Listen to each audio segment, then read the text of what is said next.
What's in the box? Hello, I'm Jeremy Croft with the Joe Blow Movie Network, here with another Joe Blow tribute video. Today, we look back at one of the biggest cult hits of the 21st century, the stylish, gritty action film, The Boondock Saints, celebrating its 15th anniversary this month.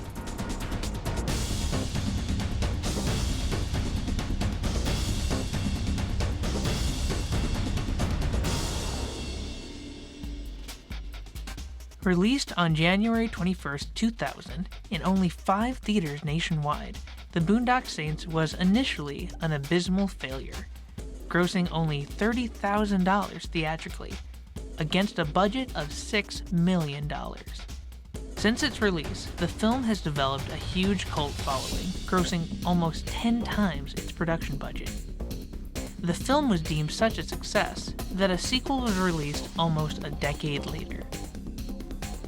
It's hard to believe that 15 years ago, the film almost didn't see the light of day. Now!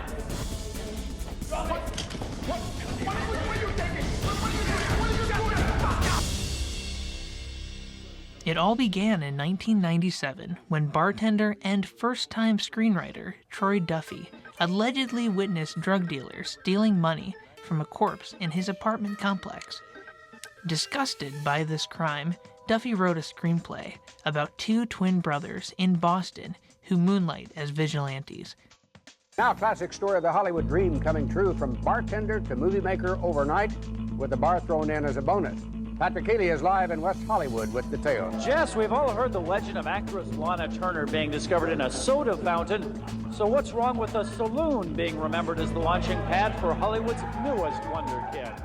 The script was a sensation, drawing attention from none other than Harvey Weinstein, then the head honcho of Miramax Studios.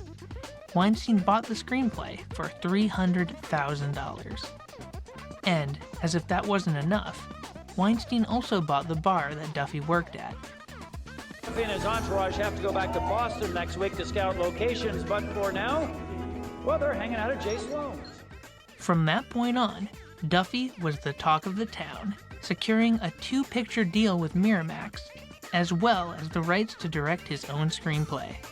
With a proposed $15 million budget, Duffy's band, The Brood, would produce the film's soundtrack, and Duffy would retain an unprecedented amount of casting control and final cut over his film.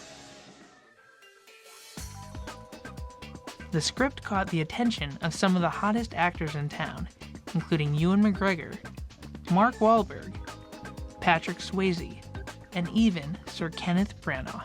We talked a lot. I basically was interested in, where he came up with these ideas, how he was, just up and coming and still felt strongly about going out and first and foremost making a good movie.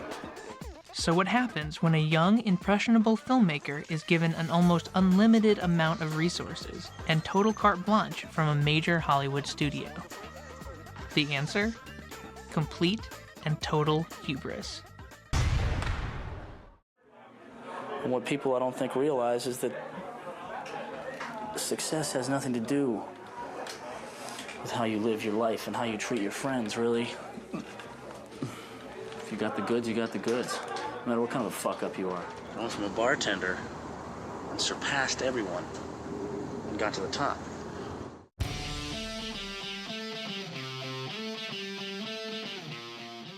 With production scheduled to begin in Duffy's hometown of Boston in the winter of 1997, Duffy squandered almost all of his goodwill and money living the high life.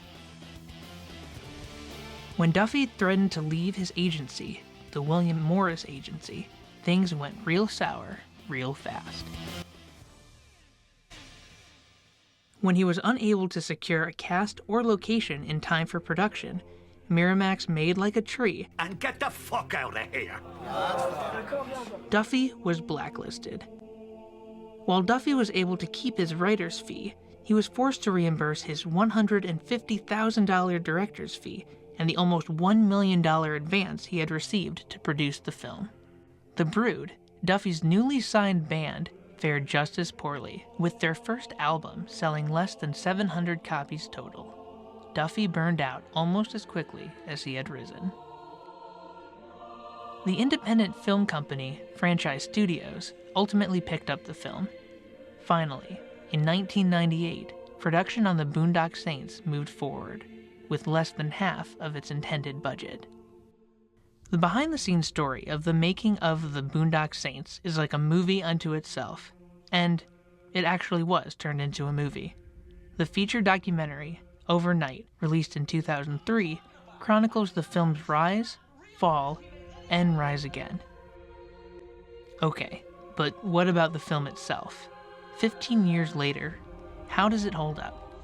Although the script shows promise, Duffy's limitations as a first-time filmmaker are on full display, and the film is hamstrung by its own limited budget.